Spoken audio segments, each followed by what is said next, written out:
Thank you so much for coming out on a Monday night to support Trinity and what we're doing here with Trinity U. If we haven't met, my name is Shay Ramquist. I'm one of the humanities teachers here at Trinity, and I'm the director of the Trinity U program. The idea of Trinity U is to take some of the really good stuff that we're doing with our classical Christian learning every day in the classrooms and repackage it for an adult audience.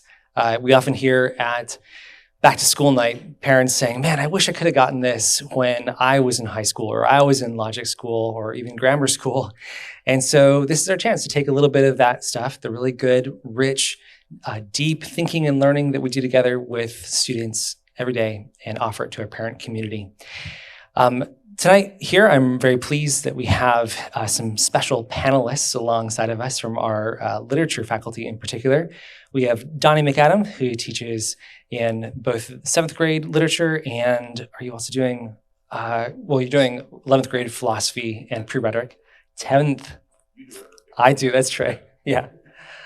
We have Jandy, who does junior and senior literature, and Jandy Hardesty, I should say. And then Zach Whitebroat, who teaches 10th grade medieval literature and is part of our senior thesis program. And in fact, we all wear many hats here at Trinity. Mrs. Cato wanted to be with us tonight, but she regretfully couldn't due to some of the treatment she's receiving, but she sends her warm regards and really is sad that she can't make it. Before I go any further, let me pray for us, and then I'll tell you a little bit more about what we're going to be doing this evening.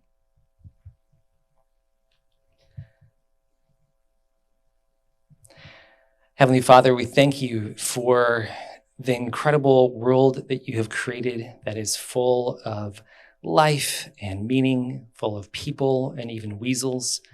Lord, we thank you for this evening where we can use words to think more deeply about what words can do. Lord, I pray that the words that we speak would be glorifying to you, and the thoughts that we think likewise would bring you glory. Be with us in this time. Encourage us in our minds and in our hearts. Help us to love you even more deeply and follow you. And we pray all this in the name of your Son, Jesus. Amen. All right, so this evening, the agenda is as follows. I'm going to read the essay out loud in case you didn't have a chance to read it ahead of time. No problem, that wasn't required. And then I'm going to invite our illustrious panelists to share a few thoughts about what this essay about weasels provoked in them, especially from their special vantage point as literature teachers. Then, fair warning, there's going to be some audience participation. You'll have a chance to have a little bit of discussion, and then I'm going to ask some probing questions to the panelists after that, and then we're going to open it up to another round of discussion. All right, so beware, you are not safe, even though you're out in the audience. All right, so with that, let me go ahead and read for us. And once again, if you missed it, there are copies of the essay by the door. So if you want to follow along, you're welcome to.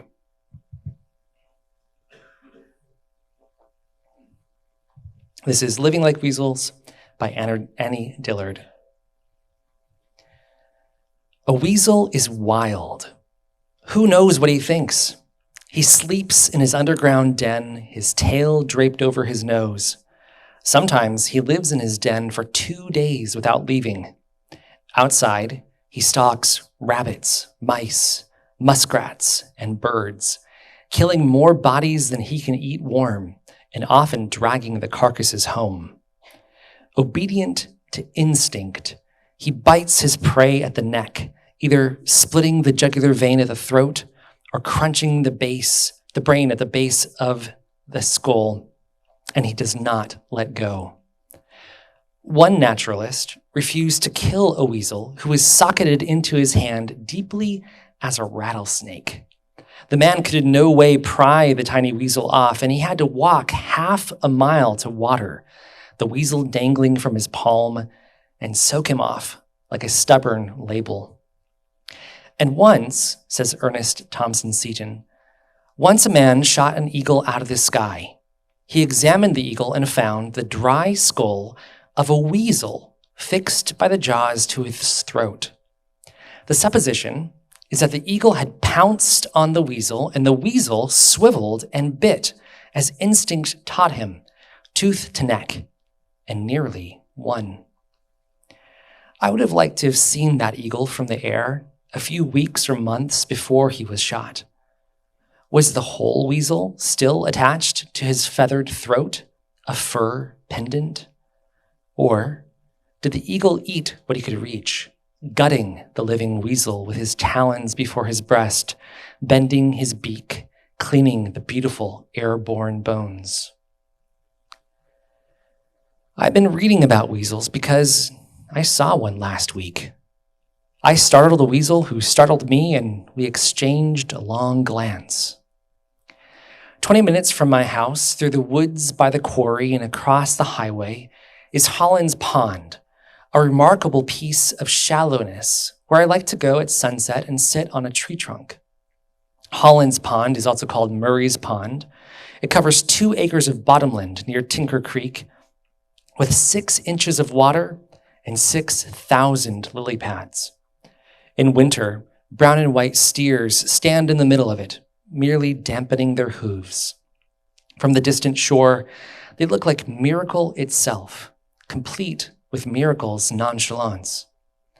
Now in summer, the steers are gone. The water lilies have blossomed and spread to a green horizontal plain that is terra firma to plodding blackbirds and tremulous ceiling to black leeches, crayfish, and carp. This is, mind you, suburbia. It's a 5-minute walk in 3 directions to rows of houses, though none is visible here. There's a 55-mile-per-hour highway at one end of the pond and a nesting pair of wood ducks at the other. Under every bush is a muskrat hole or a beer can. The far end is an alternating series of fields and woods, threaded everywhere with motorcycle tracks in whose bare clay wild turtles lay eggs. So I had crossed the highway, stepped over 2 low barbed wire fences, and traced the motorcycle path in all gratitude through the wild rose and poison ivy at the pond's shoreline up into high grassy fields. Then I cut down through the woods to the mossy fallen tree where I sit. This tree is excellent. It makes a dry upholstered bench at the upper marshy end of the pond, a plush jetty raised from the thorny shore between a shallow blue body of water and a deep blue body of sky. The sun had just set. I was relaxing on the tree trunk, ensconced in the lap of lichen, watching the lily pads at my feet tremble and part dreamily over the thrusting path of a carp. A yellow bird appeared to my right and flew behind me. It caught my eye. I swiveled around, and the next instant, inexplicably, I was looking down at a weasel who was looking up at me. Weasel. I'd never seen one wild before. He was 10 inches long, thin as a curve, a muscled ribbon, brown as fruitwood, soft-furred, alert. His face was fierce, small and pointed as a lizard's. He would have made a good arrowhead. There was just a dot of chin, maybe 2 brown hairs worth, and then the pure white fur that began to spread down his underside. He had 2 black eyes I didn't see, any more than you see a window. The weasel was stunned into stillness as he emerged from beneath an enormous, shaggy wild rose bush 4 feet away. I was stunned into stillness, twisted backwards on the tree trunk. Our eyes locked, and someone threw away the key. Our look was as if 2 lovers, or deadly enemies, met unexpectedly on an overgrown path when each had been thinking of something else. A clearing blow to the gut. It was also a bright blow to the brain, or a sudden beating of brains with all the charge and intimate grate of rubbed balloons. It emptied our lungs. It felled the forest, moved the fields, and drained the pond. The world dismantled and tumbled into that black hole of eyes. If you and I looked at each other that way, our skulls would split and drop to our shoulders. But we don't. We keep our skulls. So he disappeared. This was only last week, and already I don't remember what shattered the enchantment. I think I blinked. I think I retrieved from my brain from the weasel's brain and tried to memorize what I was seeing. And the weasel felt the yank of separation, the careening splashdown into real life and the urgent current of instinct. He vanished under the wild rose. I waited motionless, my mind suddenly full of data and my spirit with pleadings, but he didn't return. Please do not tell me about approach avoidance conflicts. I tell you, I've been in that weasel's brain for 60 seconds, and he was in mine. Brains are private places, muttering through unique and secret tapes. But the weasel and I both plugged into another tape simultaneously for a sweet and shocking time. Can I help it if it was a blank? What goes on in his brain the rest of the time? What does a weasel think about? He won't say. His journal is tracks in clay, a spray of feathers, mouse blood and bone, uncollected, unconnected, loose leaf, and blown. I would like to learn or remember how to live. I come to Holland's Pond not so much to learn how to live as, frankly, to forget about it. That is, I don't think I can learn from a wild animal how to live in particular. Shall I suck warm blood, hold my tail high, walk with my footprints precisely over the prints of my hands? But I might learn something of mindlessness, something of the purity of living in the physical sense and the dignity of living without bias or motive. The weasel lives in necessity, and we live in choice, hating necessity and dying at the last ignobly in its talons. I would like to live as I should, as the weasel lives as he should. And I suspect that for me, the way is like the weasel's. Open to time and death painlessly, noticing everything, remembering nothing, choosing the given with a fierce and pointed will. I missed my chance. I should have gone for the throat. I should have lunged for that streak of white under the weasel's chin and held on through mud and into the wild rose, held on for a dearer life. We could live under the wild rose, wild as weasels, mute and uncomprehending.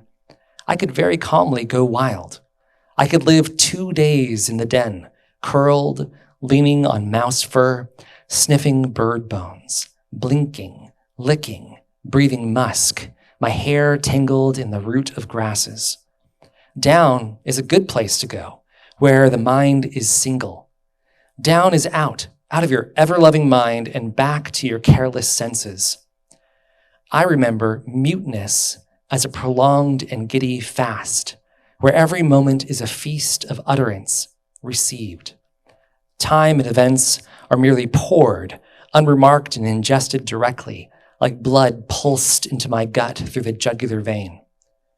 Could two live that way? Could two live under the wild rose and explore by the pond, so that the smooth mind of each is everywhere present to the other and as received and as unchallenged as falling snow? We could, We can live any way we want. People take vows of poverty, chastity, and obedience, even of silence, by choice. The thing is to stalk your calling in a certain skilled and supple way, to locate the most tender and live spot and plug into that pulse. This is yielding, not fighting. A weasel doesn't attack anything. A weasel lives as he's meant to, yielding at every moment to the perfect freedom of single necessity. I think it would be well and proper and obedient and pure to grasp your one necessity and not let it go, to dangle from it limp wherever it takes you. Then even death, where you're going no matter how you live, cannot you part. Seize it and let it seize you up aloft till your eyes burn out and drop, Let your musky flesh fall off in shreds, and let your very bones unhinge and scatter, loosened over fields and woods, lightly, thoughtless, from any height at all, from as high as eagles.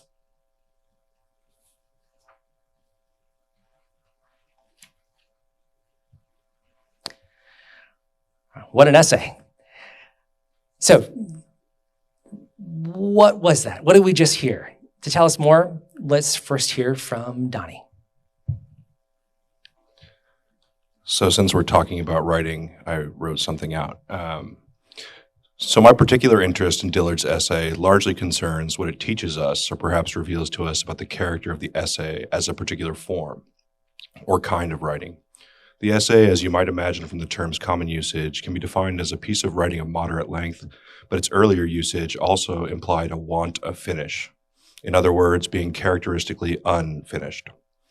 I believe that it's this want of finish that sets the essay apart if properly conceived from other kinds of writing. While the content of Dillard's essay informs us about the intricacies of a creature distinctly other than ourselves, the isolation of suburbanite existence, the need to pause in our daily lives, or how we ought to be like the weasel, a sort of carpe that weasel diem, I'd like to suggest that living like weasels is simultaneously an exposition of the kind of knowledge and insight that writing, and perhaps the act of writing an essay, exclusively affords. One might reconfigure this tentative thesis as a sort of response to the question, what is so striking about Dillard's ability to examine and articulate her encounter with the weasel? Or why is her writing about the event able to communicate something more profound or unifying from what you or I might, were we to verbally recount the same particular moment to friends or coworkers? It seems that if the act of writing is the broader answer to these questions, more specifically, the answer must lie in how writing forces our thoughts to become organized, provides a medium that enables the solidification and mobilization of introspective insights, and allows us to be known by others by the proxy and longevity of the written word. The essay as a form is uniquely suited to these ends. Dillard does not write living like weasels in a vacuum. She does not operate outside of a tradition, but rather inside of one. The essay as a kind of writing was pioneered, or at least made popular, by the Renaissance humanist Michel de Montaigne. Montaigne, having become disillusioned with political life, embraced solitude and began writing copious essays on topics ranging from observations of the humanity of cannibals to more inward-facing pieces on his own vanity. Through the habit of writing, Montaigne was able to take seemingly disparate events and unite them in a way that allowed for a systematized and deliberate communication of an intentional, fabricated message. But perhaps what writing uniquely enabled Montaigne to do was to revisit a particular moment, thought, or experience for a second and third time. This inevitably created a sort of organization and reflected the maturation of his intellectual and daily existence. By writing about X, Y, or Z, and then continuing to revise his writing about the same topics, Montaigne not only overcame the constraints of his own memory, but actively pushed himself to consider and reconsider what he thought he knew about a given topic, factoring in new information, experiences, and insights with each additional pass. It's this process of organized consideration and reconsideration, articulation and re-articulation, that makes writing unique. It requires us to really determine how much or how well we know something. In organizing our thoughts, we may find that we didn't know the subject at all, or uncover a set of implications that would have otherwise gone unexamined or remained discreet. This process strikes me as exactly what Dillard is doing in Living Like Weasels, taking one particular moment and applying an exclusively human order to what otherwise may have remained a disconnected set of thoughts or impressions. Such organization fosters a sense of revelation in herself and her readership. Not altogether disconnected is the license that writing affords for controlled introspection via a medium that can make the instantaneous, the momentary, or the passing last. In the concluding segment of her essay, Dillard illustrates this well. She can remark, "I come to Holland's Pond not so much to learn how to live as frankly to forget about it. And I might learn something of the mindlessness, something of the purity of living in the physical sense, and the dignity of living without bias or motive, precisely because she has engaged in the practice of stopping, carefully processing a particular observation, and forcing herself to grapple with what this strange moment might have to teach her about, quote-unquote, living." In doing so, Dillard can express her introspective findings in a way that has a proper place, in intentional context, in a format that surpasses the limitations of a moment without losing her sense of sincerity. This again distinguishes the potential of the essay as an act from a sprawling social commentary that one might find on any number of Twitter feeds, the musings of a self-help guru, or simply passing thoughts never situated into a useful format. It's in this vein that we can imagine Dillard's turning inward and documenting what ends up being some variation of self-critique or first go at the unfinished process of self-improvement as actually embodying the act of what she calls living as she should. This seems to be an intentional mechanism for virtue acquisition for Dillard. This sort of calculated and articulated introspection with a telos, an endgame, if you will, allows for the unity Dillard establishes not only with the weasel, the specially differentiated other, but with human readership that is also other to herself. It is perhaps the sincerity and authenticity of living like weasels, constructed or otherwise, that grants the reader access to parts of Dillard and Dillard parts of the weasel. The private places, as she calls them. I say constructed or otherwise intentionally. There's a certain level of self-fashioning that's inescapable in the writing process. To deny oneself as a subject in the essay itself, regardless of the topic, is to deny the exclusive access one has to first-person experience and interpretation.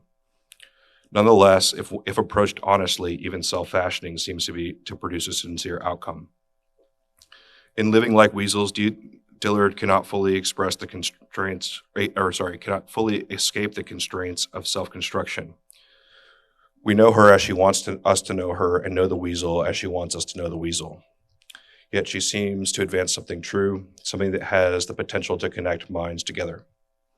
As a concluding remark, while Dillard does end with what sounds like a bit of a carpe that weasel diem ethos, that, as I termed it earlier, an exhortation to be like the weasel, I'd offer up that this is not her primary connecting point or what has earned Living Like Weasels its status as one of the more well-regarded essays of the 20th century. The point of established human connection comes much earlier and ironically lies in her crossing paths with the non-human, with the weasel. When their eyes meet, Dillard posits that she has been in the weasel's brain and the weasel has been in hers. Here, Dillard appears to be striking the note of a common state of being she and the weasel both possess. Perhaps this is an innate creaturely connection via participation in the great I am. But where the connection becomes distinctly human is the ability to recount, to organize, to tell of her end.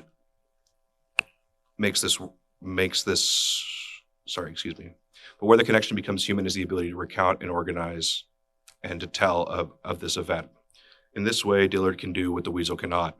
The weasel's tracks may be in clay, a spray of feathers, mouse blood and bone, uncollected, loose leaf and blown, but as the consequence of writing, ours are not.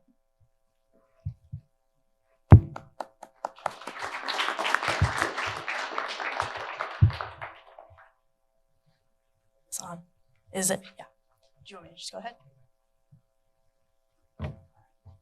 So Donnie talked about the essay as an essay, and I would like to talk about it as a poetic essay. It is in an essay form, it's not poetry in form, but it is very poetic. And I want to talk about two aspects.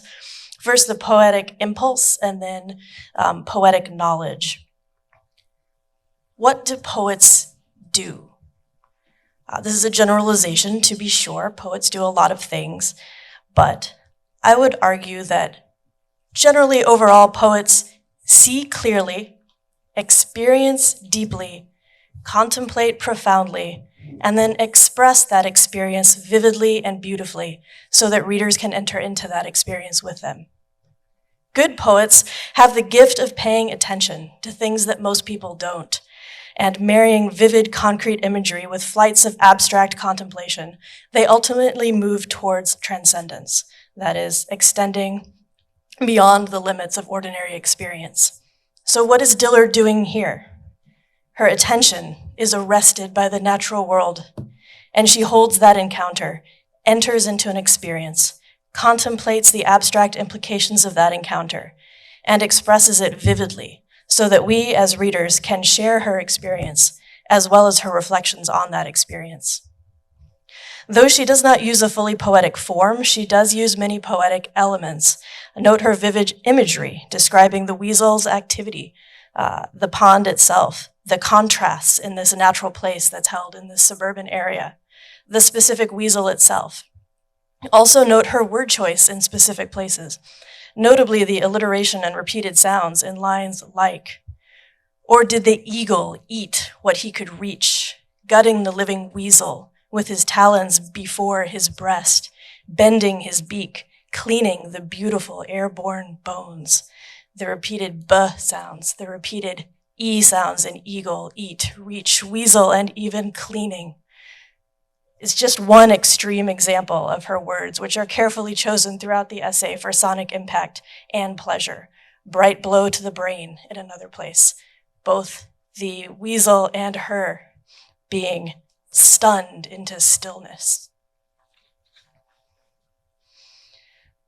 Poetic knowledge.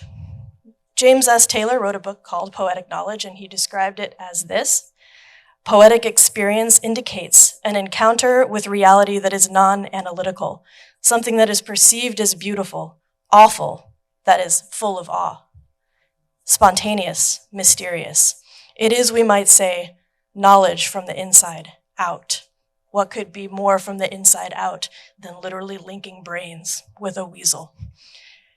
Ultimately, she's reaching towards transcendence again, that encounter with something other, something outside herself. As another example of this, I'd like to share a poem that this essay reminds me of. This is a poem that we read in 11th grade. We actually memorize it in 11th grade. It's one of our central texts to our study of identity that we do in junior year. I'm going to read it first. It's called As Kingfishers Catch Fire by Gerard Manley Hopkins, who is an Anglican priest in the late Victorian era. As kingfishers catch fire, dragonflies draw flame. As tumbled over rim and roundy wells, stones ring. Like each tucked string tells, each hung bell's bow swung finds tongue to fling out broad its name. Each mortal thing does one thing and the same, deals out that being indoors each one dwells. Selves goes itself, myself it speaks and spells, crying what I do is me, for that I came. I say more, the just man justices, keeps grace, that keeps all his goings graces, acts in God's eye what in God's eye he is, Christ. For Christ plays in 10,000 places, lovely in limbs and lovely in eyes not his, to the Father through the features of men's faces. This poem, I think, is doing a similar thing. The language is a lot more elevated, a lot more difficult to understand, perhaps.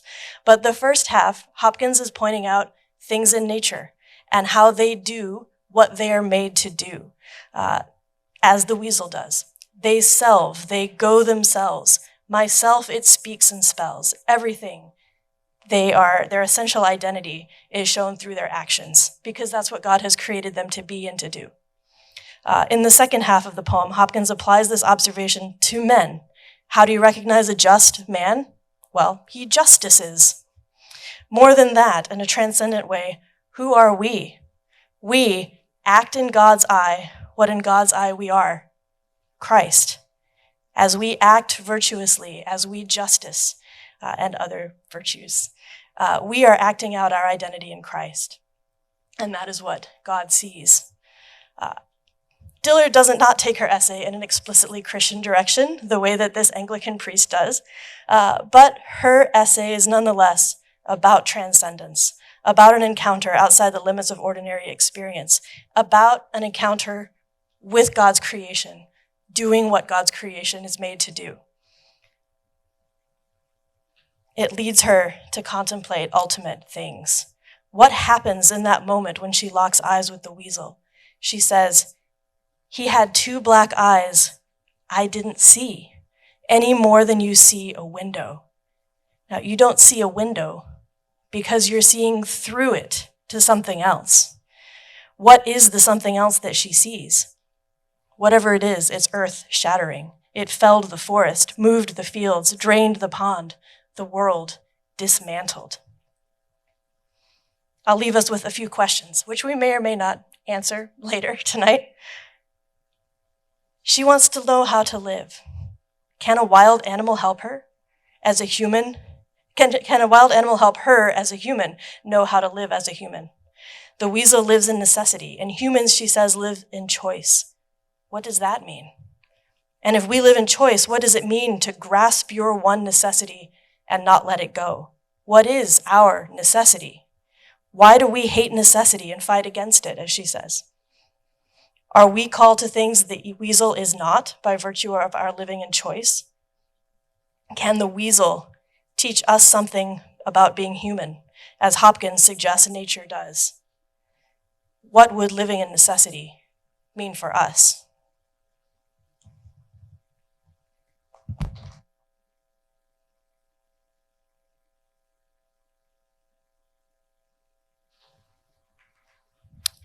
I definitely feel like I've already gotten my money's worth for this evening, listening to Donnie and Jandy. Maybe I think I'd like to play my own stereotype and talk a little bit after the clarity that Jandy and Donnie have offered some of what makes this essay so weird, right? In a way that maybe invites some further focus, some further thought, some further contemplation.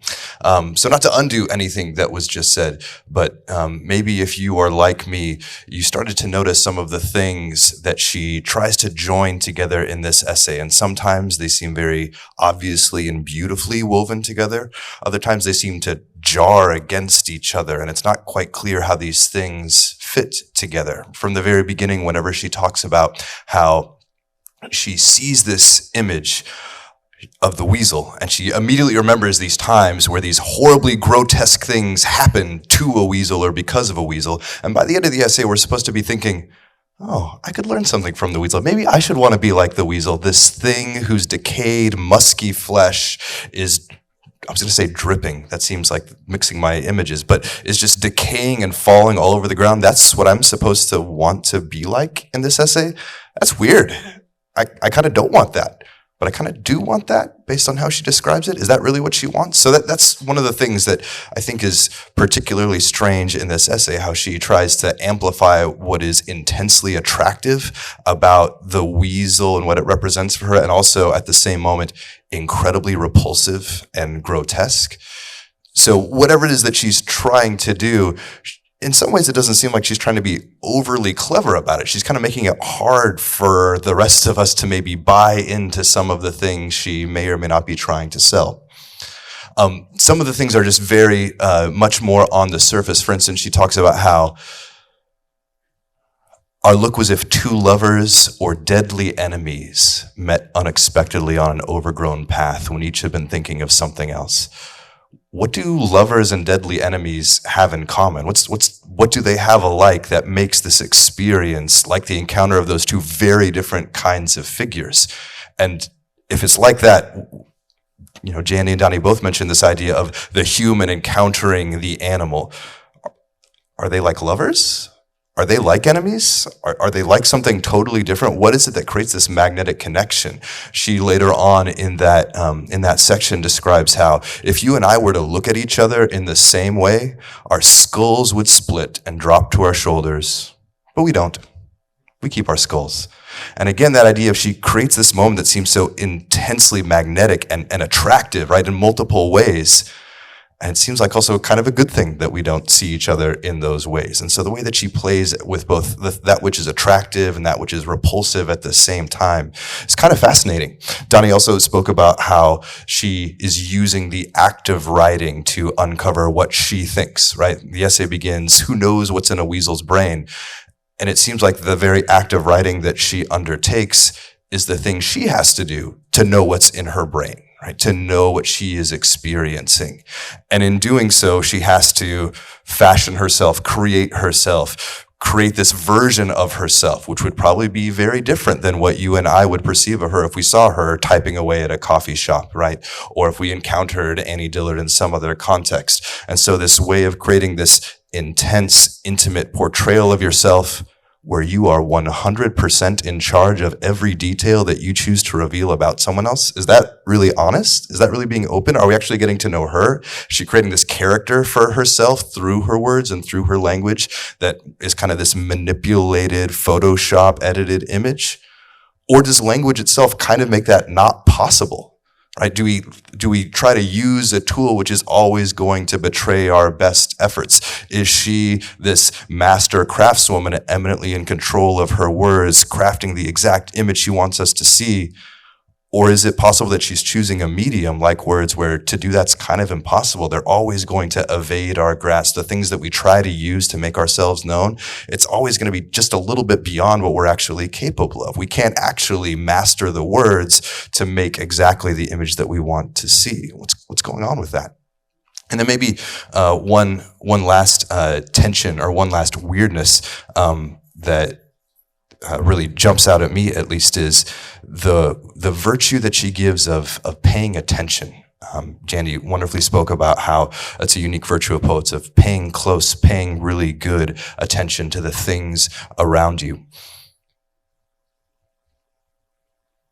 David Foster Wallace, who's another famous 20th century writer, wrote a very famous commencement speech where he's talking to, I don't remember the name of the college or the university that he was speaking to, but he talks about the virtue of imagination and empathy, and how whenever we cultivate these virtues, it just makes our lives a little bit better. We're less of a jerk whenever we start to imaginatively empathize. Jandy spoke about the poetic knowledge, knowing something from the inside out. Whenever you are getting cut off on the freeway, if you have the habit of empathy and imagination to wonder, well, maybe that person has a reason for cutting me off.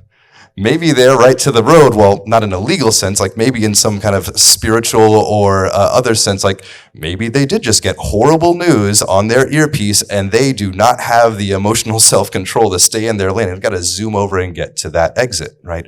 Or maybe whenever you're annoyed at the mom in front of you at the grocery store line and how she's letting her child just run amok, you don't know all of the things that happened in her life that might be leading to this situation where you want her to be exerting every last ounce of her maternal energy to make your life a little better in that moment.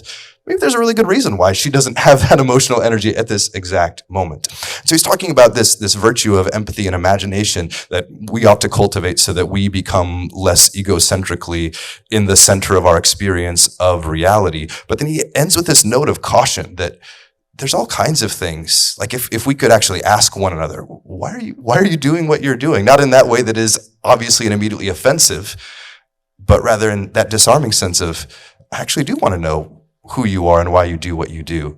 And yet, as I'm sure we have all experienced, those are things that maybe aren't ours to tell or aren't ours to know about someone else. Right? It's kind of our place maybe to extend kindness, to extend patience whenever somebody has given us no individual reason to think they're worthy of it, because I don't have the right to demand that that person justifies their existence to me and why they're behaving in a way that kind of baffles my sense of expectation. And I can't just ask, right? He ends famously by saying there's limits to what even interested humans can ask of each other.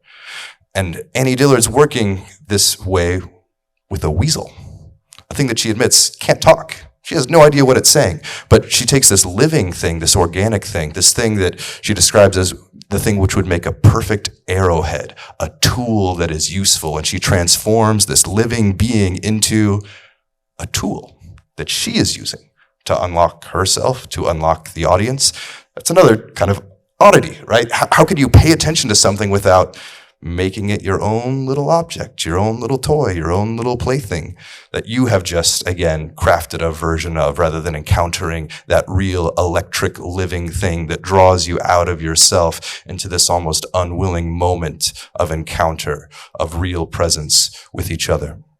The last thing that I want to mention is there's another essay that she writes in the same collection that this one, Living Like Weasels, is drawn from.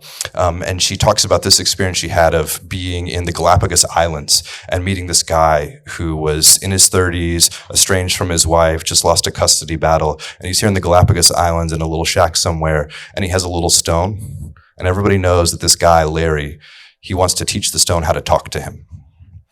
And so she's reflecting a little bit on the things that make obvious sense that would be the kind of thing a person in that situation in life would do.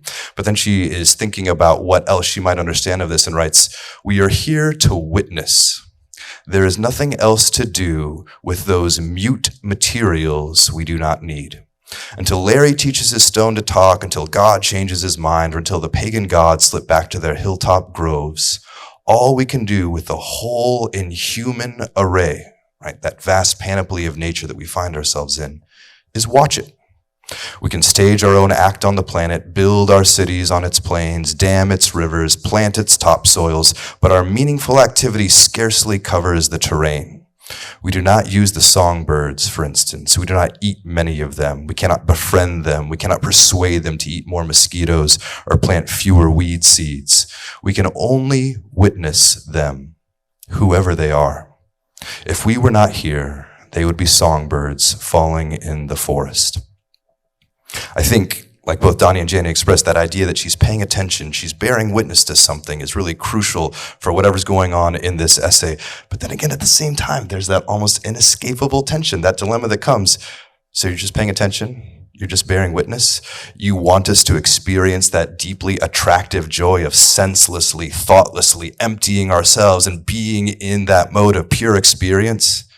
With all your hundreds of well-crafted, chosen words that are the exact opposite of the rational silence that you seem to want to enchant us towards in that encounter with the weasel? What do we do with that?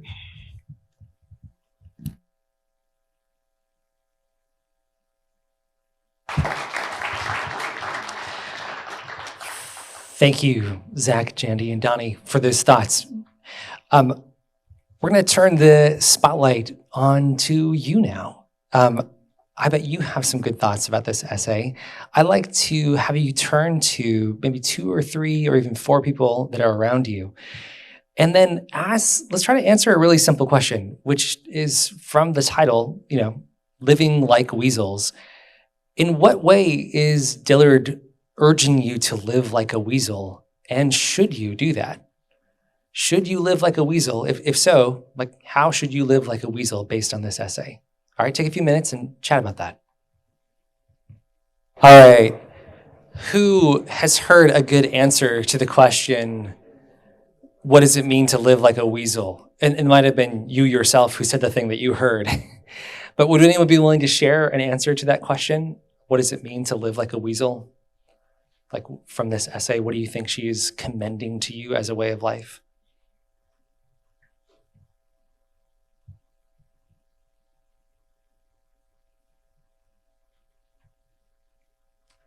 Coming out.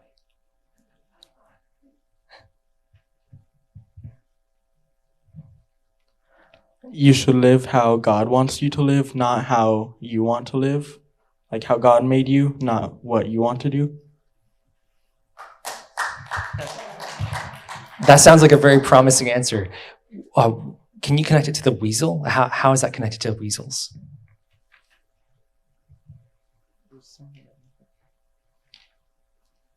The weasel lives in necessity, and we live in choice, hating necessity and dying at the last ignobly in its talons.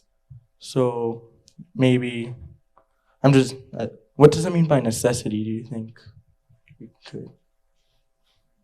That's a great question. But maybe based on what your answer was, maybe part of what she's saying, necessity is the way God made us? Is that kind of what you're thinking? Okay, that's a possibility. How are we supposed to live like weasels, according to this essay? And is it even a good idea to live like a weasel?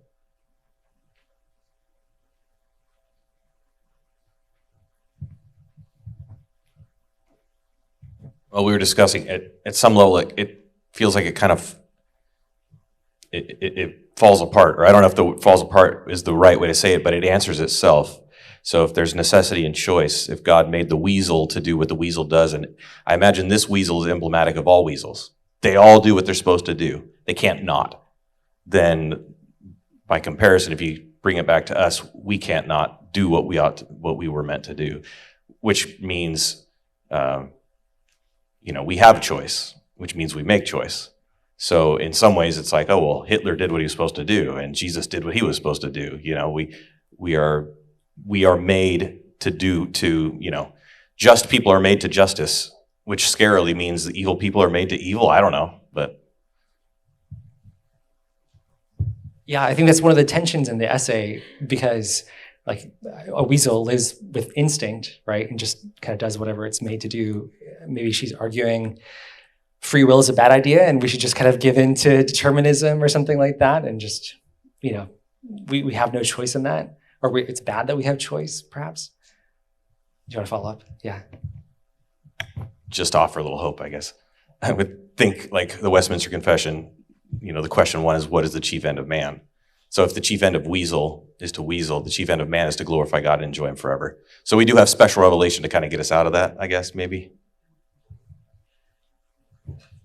I read this essay with my juniors, and one question I like to ask is, taking the idea of necessity that you guys have both hit on, that's clearly something she wants, but one way to read this is to say, you should live according to instinct, right? That word instinct shows up all the time, and kind of live mindlessly. So, isn't this essay just saying you should be more like an animal? Just do whatever your body tells you. Follow your instincts, right? If you want to eat that extra chocolate bar, eat that chocolate bar, right? If you don't want to, go to bed on time, stay up later. Just kind of do what feels good, right? Is that what she's saying? And if so, that's kind of a weird essay for us to read at Trinity, given a lot of our other commitments. Rainier, do you have a thought? Kind of building on the same idea of necessity, and then also living by choice isn't, because we were created with the free will, isn't living by our own choice, living by also our own necessity? Isn't that almost aren't we in a way fulfilling both of those, because we were created in the image of God and with free will? So then, by us living by instinct, our instinct is whatever the decision we make or the way we choose our paths to land. I don't know, it's just my thought. Right, this kind of paradox maybe that she's dealing with about free will and necessity. And maybe we're just doomed to be free, like Kierkegaard says. That's a pretty big, heady thought. But any last ideas about how to live like a weasel, or what you think she's saying we should be doing? I was thinking the same along the lines of Mr. Richardson about the chief end of man, and because she's talking about how it would be well and proper and obedient to grasp your one necessity and not let it go. And then I think, well, what is our one necessity? And then I'm reminded of Mary and Martha and Christ asking her, what is the one thing that's necessary? Right? And so I like her idea of calling us back to choice. We can live any way we want. We could, right? Sometimes I think that when we live our lives, we don't think that, because we are so busy doing the things that we think are necessary. And we are, in a way, by instinct as well, kind of reacting to all the moments and duties and responsibilities that we have. And we don't remember to step back and say, I have a choice about how I spend this moment. I have a choice, and what's the one thing that's necessary to me, to my soul? What's the one thing, right? If my chief end is to glorify God and enjoy him forever, then should I spend this moment enjoying God? I don't know. I think I like that she pulls us back. I don't think it's a defeatist kind of look at life. I think it's she's talking about this is yielding and not fighting. So my time sitting at the feet of the Lord should be a yielding, like Mary was sitting at his feet, enjoying him and learning from him and eating of his words. Like, it was just a reminder that that's how I'm supposed to live. And those things are what's important. Very good. I'd like to take these questions and these insights as well and bring it back to the panel. One of the big things that she identifies as part of the necessity that we have as humans, she's saying there is choice, there's necessity, but she also has this idea of mindlessness, right? That's part of this way that a weasel lives and that we're supposed to live. And maybe that's connected to the idea of our calling and the right way maybe she's saying we should live. But commending mindlessness is also kind of a weird thing for us to, suggest to students at Trinity, where we really value the life of the mind. Or even the idea that from Socrates, kind of the foundation of philosophical thought begins in this idea that the unexamined life is not worth living. So I would love to hear thoughts from you in the panel. Like, what is this idea of mindlessness in the essay? How is it connected to weasels? How is it connected to a life that she's commending? Is this an anti-philosophical life? Just like stop thinking so much, just do what feels good, perhaps? That seems like a misreading, but if so, what is the right way to read this essay when it relates to mindlessness?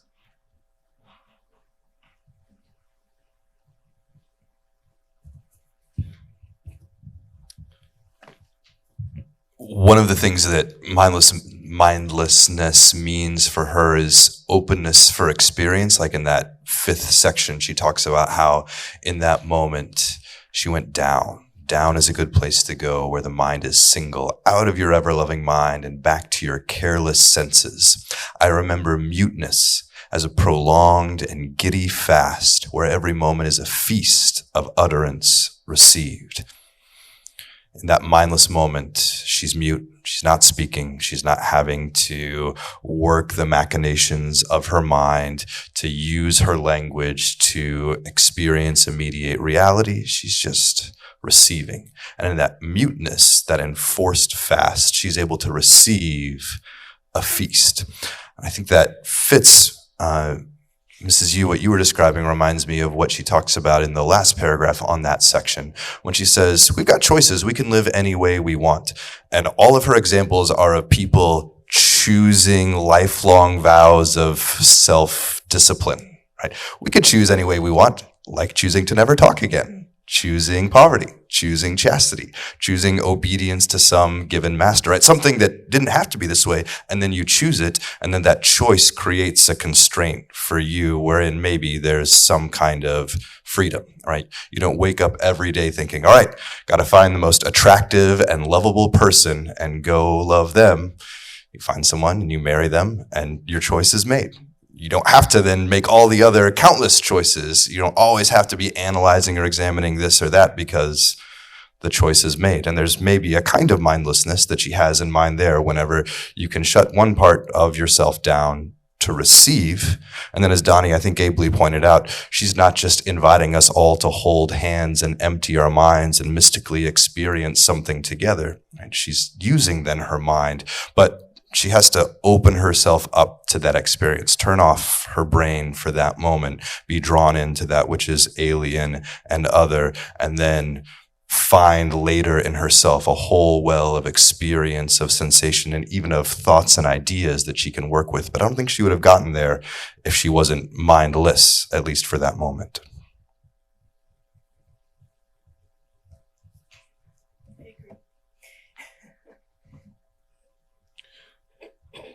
Do you think it's a time issue where mindlessness is required for a moment in order for her to be mindful later?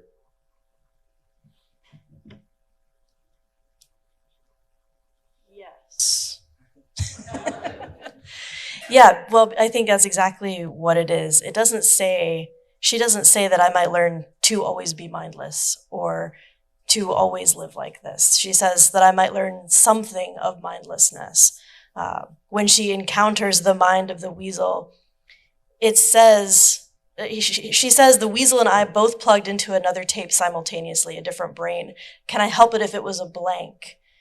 And in a sense, I think your first reaction is like the weasel's mind was a blank, but you could also read that sentence that her mind is also a blank at that moment. And so I think there is a mindlessness in that connection. And yet then she spends, 10 more paragraphs talking about what she thought after this encounter. So she's clearly not behaving mindlessly after that there's a time for mindlessness and then there's a time for contemplation.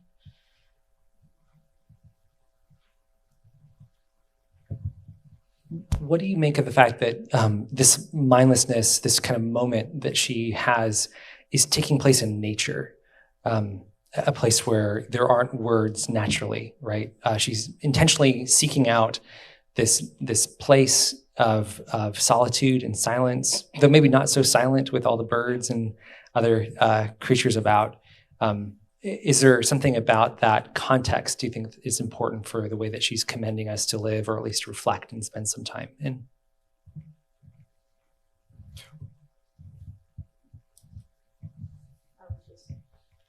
I just need to leave it on. I was just going to say you've reminded me of another poem that we use in 12th grade called Words by Dana Gioia. And the first line of the poem is, "The world does not need words." And it goes through and talks about how nature communicates perfectly well without any words. It can tell us about the creator. It can tell us about different parts of creation talk to each other. Animals talk to each other without words. And yet he comes to the conclusion at the end that we seem to need words in order to understand the experiences that we have had. So I don't know that nature needs words, but we do. Well, I think too, that's what she's getting at with creating a distinctly human connection toward the end, where what the weasel can do and what the human can do are very different. Now, I'm not sure. I think that there's this constant give and take between, okay, so she wants to live by necessity, but can you even as a human being live by pure necessity without choosing to do so? It's just like continual irony throughout the whole thing. Or she wants so badly to remember when she comes upon this weasel, but yet she is dying to be like the weasel who's open to time and death, painlessly noticing everything, remembering nothing. Well, how on earth would you write an essay if you remembered nothing? Or choosing in the given with a fierce and pointed will. Well, don't weasels live by necessity? How would you choose?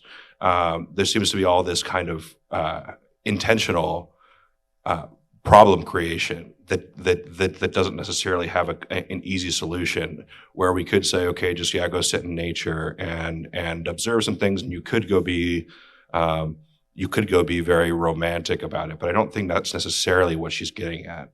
I think it's more along the lines of Zach's observation about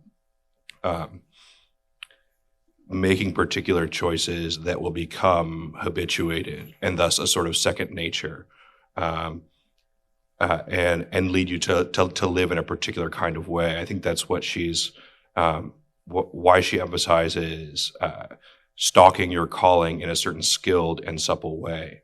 It's something that can be learned, to locate the most tender and live spot and to plug into that pulse. And it seems like only through this sort of yielding to a process that would teach you something can you actually maybe become like a weasel in a way that is human.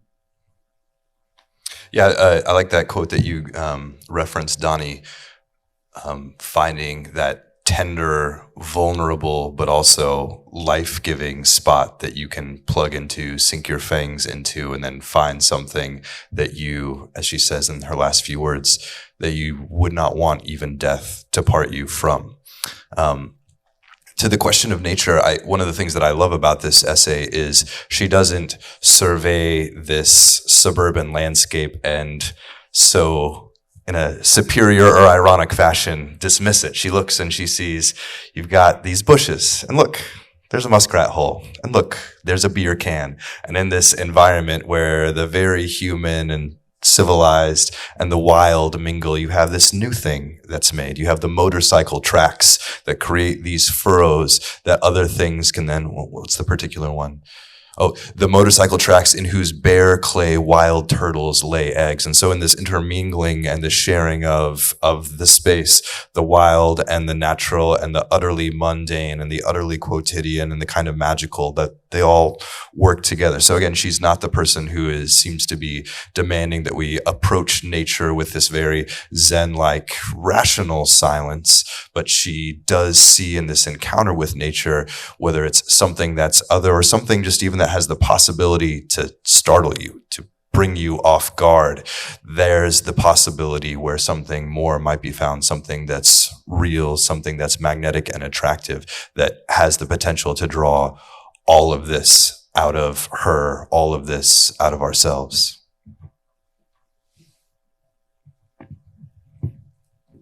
Yeah, I think her mentioning this being by Holland's Pond, I think maybe is a reference to Walden Pond and Thoreau in the tradition of the romantic going into nature and trying to have this big, huge experience, which seems really inaccessible except for people who are maybe like John Muir and willing to live out in the wilderness and like with only a blanket and, you know, be almost superhuman to receive that level of like insight, what nature can offer.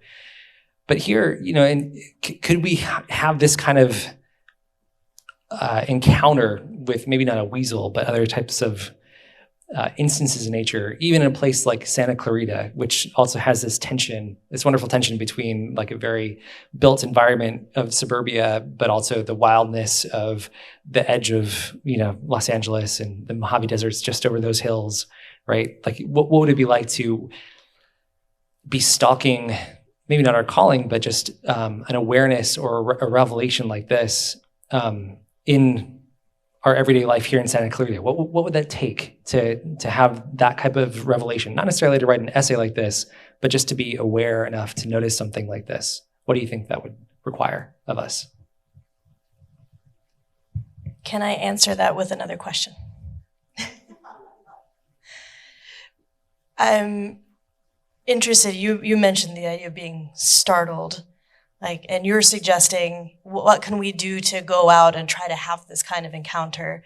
And I'm wondering if you can try to have this kind of encounter, or is the very unexpected nature of it, the very surprise of it, she's just going out to sit on a log and enjoy some peace when this weasel pops out of nowhere and shocks her. If she had gone out saying, I'm gonna go try to find a weasel and look in its eyes, would she have had this kind of experience out of it? Of what value is the surprise? And then is the question, how do we leave ourselves open to that kind of a surprise rather than going and looking for a specific experience? When she talks about yielding rather than fighting, when she gives the image of the weasel, what she front loads by saying, I don't think that a weasel is going to teach me how to live in a particular sense, but describes it as killing more bodies than he can eat warm. There's a total lack of strategy. There's a total lack of pragmatism in one sense, right? The weasel's not trying to, through the Pomodoro method, construct the most ideally productive day. Doing the thing that it has to do, right? Doing the thing that it is so quickened by need, or to translate this into a human sphere, quickened by love to do and to have to do. And so whenever I think about, I would like this to be the case. This might be me trying to put a neat bow around something that resists the way that I want to think about it. But I think that she gives us this example of an openness to experience because she is so quickened to love what she sees and pay close attention to and seek something that is true and meaningful in what she sees. And that's the kind of habit that allows all of us to be made fools of, right? We can be startled because we don't always have to be in control. We can be startled because our daily schedule isn't so rigidly regimented that there's no time or opportunity for something to seize out of us, right? If I'm teaching, my students know that they can get me talking about something outside of my lesson plan because I really like this. I love this. Like I can't help myself in a good way, right? The ability to be moved beyond the merely human self-controlled. In his dialogue, the Phaedrus, where I see there's no, in the dialogue of the Phaedrus, Socrates talks about how, okay, you might think that it's bad to be in love because whenever you're in love, you act crazy. And nobody who acts crazy acts in a way that serves their self-interest or maybe even the other person's self-interest, right? Whenever we see Trinity students workshopping their ball-ask ideas, there's more than a few people who have to work through a few first tries where it seems really you're interested in like yourself or doing something that you think is cool rather than something someone else actually would like and shows them that you know who they are and they're paying attention to you, right? But the idea that whenever you love, you're a little bit out of control. You are no longer motivated by what he calls merely human interests. And for that reason, Socrates argues that divine madness is a rare gift from the gods because it's the thing that can push you out of the merely human, the merely ordinary, and cause you to be launched into the heaven of the divine, where truth and where reality are. But if you cling on to your own self-control, you're never going to get there. The most you will muster is a merely human excellence, a merely human beauty. So I think I want to translate or understand what she's saying about necessity in those terms. She's been quickened to love something so that this encounter turns into an encounter, not something that she brushes off, and then read charitably, also not an opportunity for a lady who makes a living by writing words to manufacture an opportunity for people to read her words, right, and feed into that. But she's quickened to love this, and that allows her to be open to this experience. I think that you're spot on in a lot of ways. I'm curious about why there's a choice to talk about vows that are typical for a religious life. And I think that the idea of love, what you love is going to guide what will become your nature or what you can do sort of as habit or as necessity. And I think that, so Socrates starts it off, yes, with this idea of eros, but there's also this idea of enrapturing involved. And it's only like later in the Christian tradition where agape and eros get blended together, meaning agape, brotherly love, and or love of neighbor, and eros, this sort of erotic love, get blended together to create caritas, charity, the love of God, right?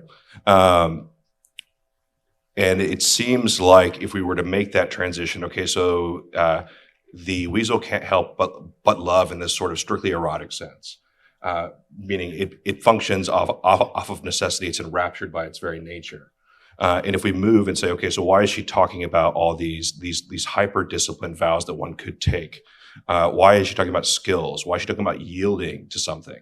It seems like she might be blending this agape and eros into something that looks like a sort of charitable lifestyle, and charitable meaning like deeply influenced by love of neighbor and love of God. That's why you would choose to be chaste, obedient, or some would choose silent. One thing that strikes me in that consideration is charity, agape. It's self-giving. I'm not sure what she's giving herself to, or to whom she's giving herself in this exercise. Well, it seems like it would only be in what she's proposing that you would do from it. Obviously, this is a reflexive sort of exercise for her, or a moment of reflection. But when she's sort of, if we're to have anything to take away from her encounter with the weasel as sort of a action item, if you will, it seems like it's certainly not mindlessness as we would conceive of it in everyday language use. In fact, it seems to be quite the opposite. Develop some kind of inclination, some kind of skill that would lead you toward a certain kind of lifestyle that's rooted in discipline. And after a certain point, you're right that I'm not sure if it was you or Jandy that brought it up, but discipline ends up equaling freedom in some kind of way. So perhaps you're right that in this idea of looking at the weasel, maybe there's not. But as far as what she wants you to take from it, and the sort of images that she draws, and if we're going to make any sense of it out of an otherwise sort of contradictory essay, it seems like we should maybe go that route. So let me draw this to a fine point then. It is a school night, so I don't want to keep us too long. But let me ask you the question that I asked the audience. How, if you can encapsulate it, how do you think we should live like a weasel? Like, what is your take on the ways in which we should be weaselish in our lives?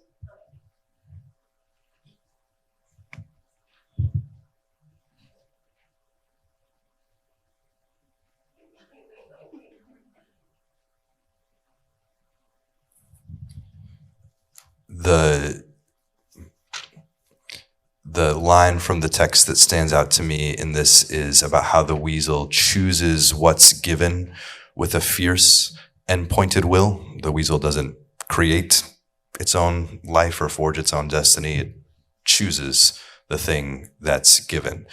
I think whatever that means, I think that's probably one thing that we can, as Christians, pretty readily import. The idea that we ourselves are given, who we are is a given, and yet it's also a thing which we are to choose rather than fight against or struggle with. But we can understand something about how God has made the universe and us, that there's a givenness to it, but there's a necessity of choice as well. And there's maybe a way of doing that that is more enlivening, and a way of doing that that's maybe enervating, in a way that brings some of these paradoxes and contradictions together. How can we both choose something fiercely and yield to it at the same time?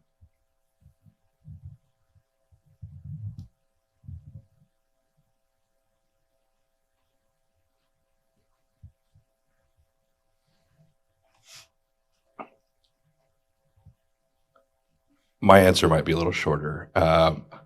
I think in a lot of ways, it's a sort of theoretical examination of what it would mean to, as I've said before, sort of fall in love with something in a way that's meaningful, in a way that's transformative. Now, I don't know if her distinction between necessity and choice necessarily even works for human beings, as if they can exist apart. It seems like you wouldn't have a very coherent psychology if that was the case. It seems like that's actually what differentiates us from the weasel. But at the same time, if we can sort of start to evolve choices into what feels like necessity, or situate our own choices as necessities for our own well-being, or to act in the service of God, or what have you. It's a sort of reorientation that I think is being advanced.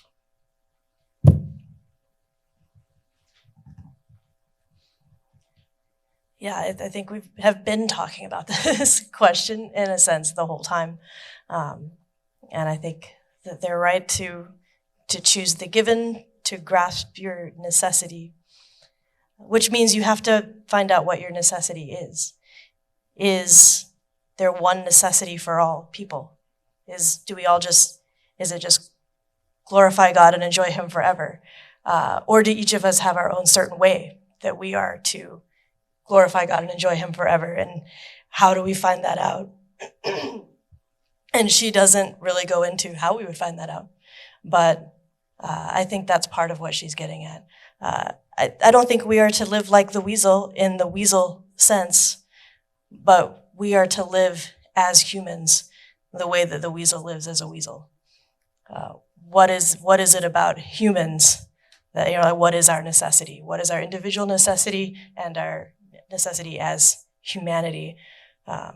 And choosing the given, if we could figure out what that means. C.S. Lewis uses that general kind of idea in his book Paralandra, and he describes it as, if you go in expecting one thing, like say you go to a garden and you expect a certain fruit, but then you are given a different fruit.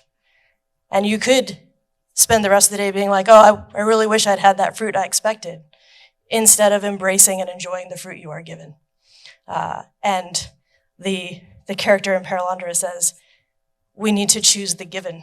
We need to accept the thing that we're given by God, and in a sense, like you're saying, choose that thing. Like we are still choosing that thing, but we're going to be far happier and more content if we accept what God has given us than fighting against that.